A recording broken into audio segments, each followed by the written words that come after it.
God, I know everyone and their mother has made a video on NoFap, but... The NoFap. About NoFap. Because I'm on 30 days of NoFap. Or NoFap. You've known as NoFap.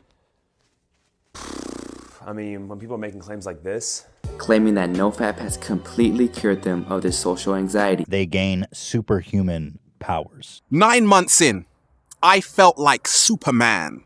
I got a job promotion. High confidence, maximum motivation, more energy, testosterone. I could pick up a truck. Really get me out of my depressions. Greater self-confidence. I could carry a grandma down the stairs. I know so many clients of mine that I work with that try to get into NoFap and then they give up because they see so many claims like that and they think, well, why am I not experiencing this? So I'm gonna give you the truth about what exactly happens when you stop masturbating, especially to porn. As I'm making this video, it's been about, I don't know why I'm looking at my watch, but about 90 days. 92, I think, in general, or in specific, in detail.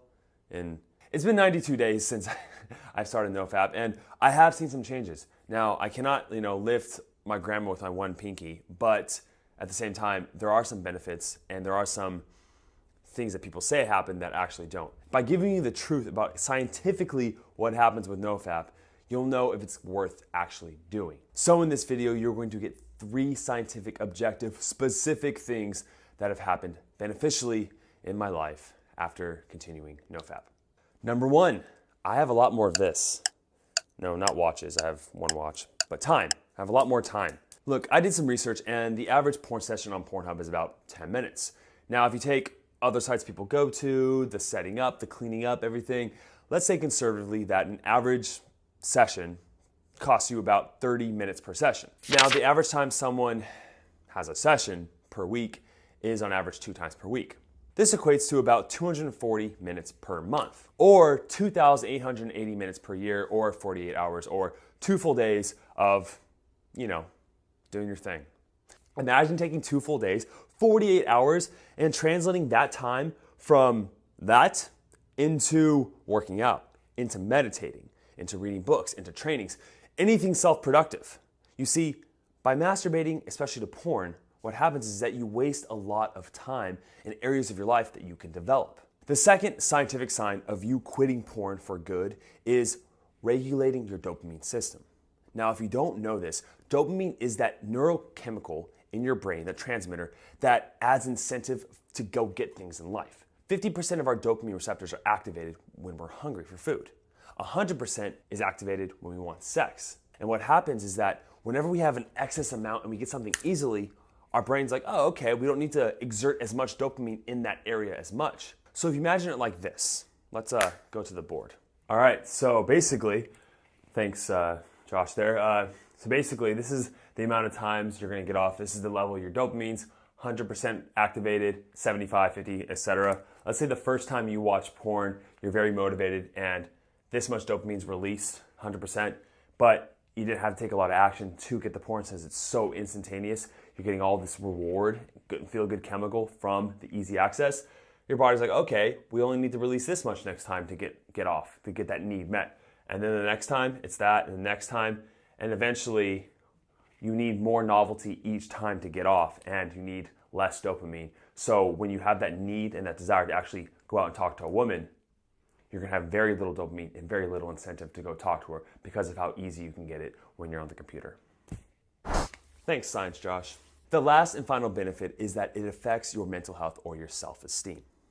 One study took over 450 people and asked them questions about their porn frequency and their mental health.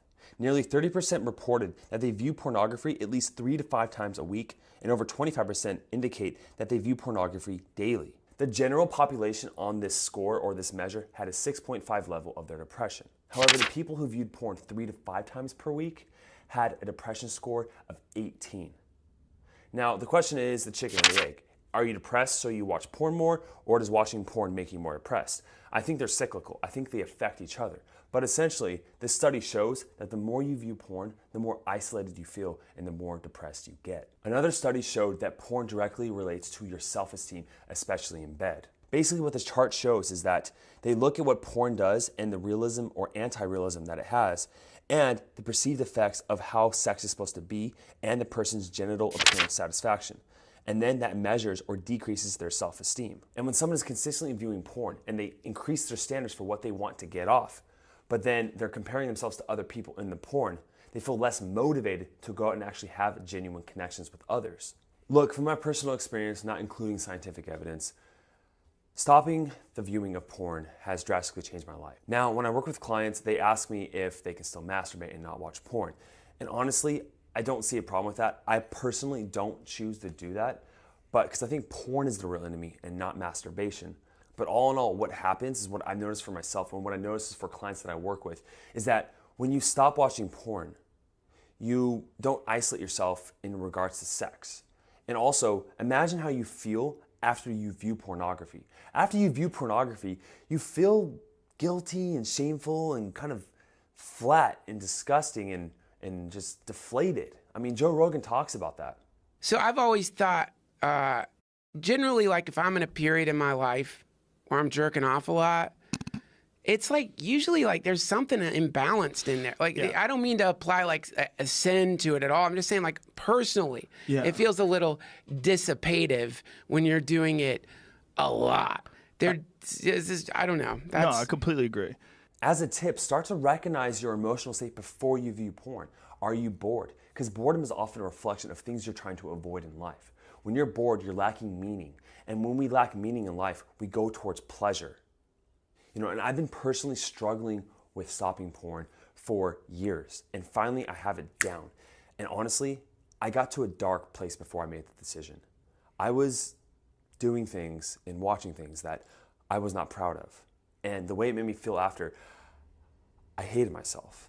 And there had to be a turning point. If I continued down this path, I was acting in a way that didn't match up with my identity. And that's what you need to change.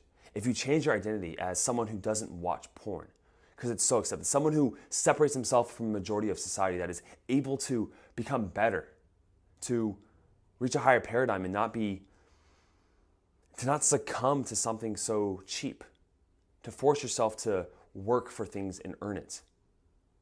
When you're able to do that, when you're able to fully love yourself and get to a place where you don't need that cheap gratification, you have more self-discipline and more self-respect. And from there, man, you can move mountains and lift grandmas with your pinkies.